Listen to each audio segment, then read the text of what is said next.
60-year-old Tommy Chiles is now indicted after he allegedly bit a police officer in Waikiki on Thanksgiving morning.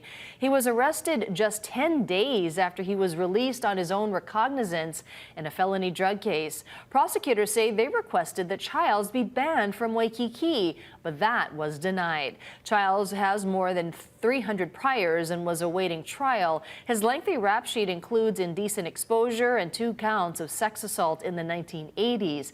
Now, he is required to register as a sex offender, but is non-compliant. Chiles is being held at OCCC on $40,000 bail.